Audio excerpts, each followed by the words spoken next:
So today we're going to talk about how the colors of the color wheel resemble the colors of the rainbow in nature. They are very similar, and one thing about these colors is that they never change order. It never matters. This wheel could change. These colors will always be in the same order. And if you ever look up at the sky and you see a rainbow, these colors will always be in the same order as well. So one way to remember the order of the colors of the rainbow or the color wheel is an acronym, and it's called ROY, G, BiV. And each letter stands for a color in the rainbow. So R stands for red, O, orange, Y, yellow, G, green, B, blue, I, indigo, and V, violet. And those colors never change. Now there's only one difference in the color wheel. In the color wheel, the acronym is ROY, G, BiV, but there is no I. So it's missing that I. There is no indigo in the color wheel. But again, the colors are always in the same order. So just like in the rainbow, R for red, O for orange, Y for yellow, G for green, B for blue, and V for violet. Okay? Now we can take it a step further than the rainbow, and artists do that. And the color wheel is very important for artists because it helps them figure out what colors go well together, and more importantly, what colors mix well together. Because with just these three colors, the red, the yellow, and the blue, you can make all of the other colors except for white. So red, yellow, and blue are called primary colors because they come first. I'm going to say that again. Red, yellow, and blue are called primary colors because they come first. And if you mix the red and the yellow, it will give you an orange, which is a secondary color. Yellow and blue will give you green, and blue and red will give you violet. That's why these are called secondary colors, because those come second. And to take it a step further, if you were to mix a primary and a secondary color, it would give you a tertiary color, a third color. So I'm just going to put this ring right around the outer edge of the color wheel.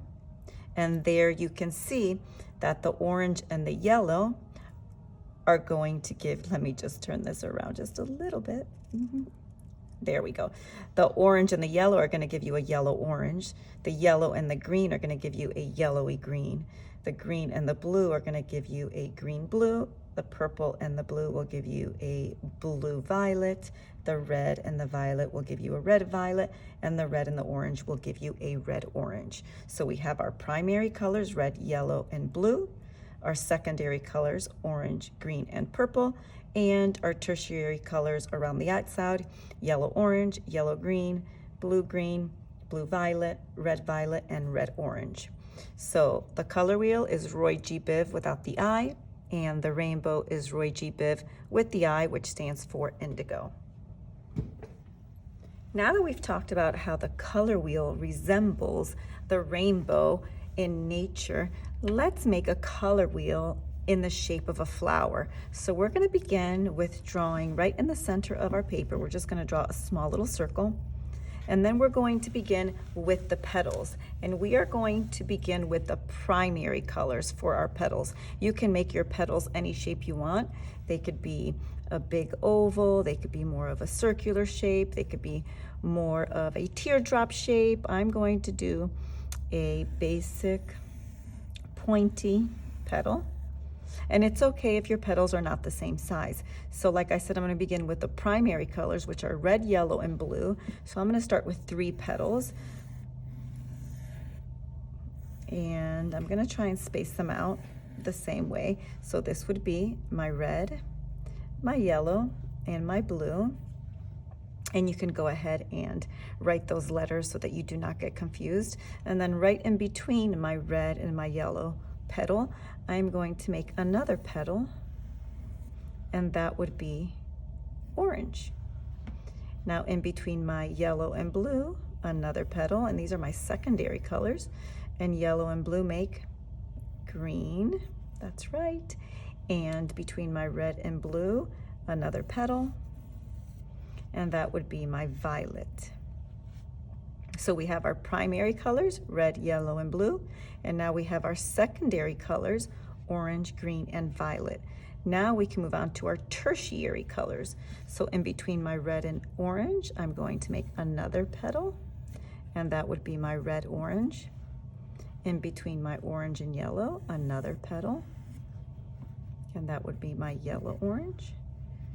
Another petal in between my yellow green, in between my blue green,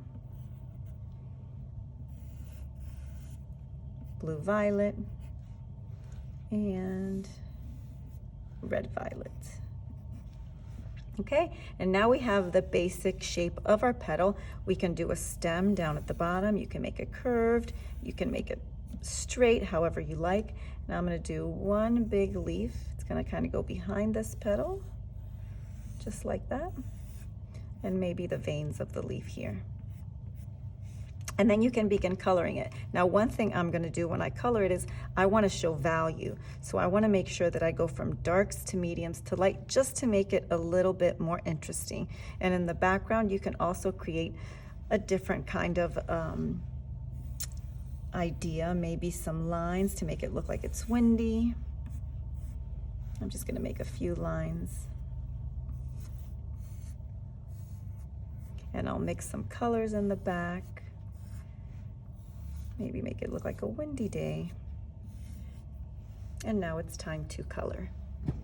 So value, remember, is when you show the lightness or darkness of a color. So to make our flower look really beautiful and very interesting, each petal is going to have darks, mediums, and lights. So I'm going to start with my first color, red, and I am going to press really hard with my crayon to get a really dark value. And then in the next section, I am going to press just a little bit lighter so that I have a medium value. And each time I come back and just make it a little bit lighter. I don't want to go from dark to light. I want to go from dark to mediums to light and have a much smoother transition. So you don't want to see stripes on your petal. You just want to very subtly see the change from the dark to the medium values, and then the very, very tip of your petal getting the lightest of all, almost barely touching the paper. And you can go back and fill in a little bit more where you think it needs to be just a little bit darker. So I have my darks, my mediums, and my lights.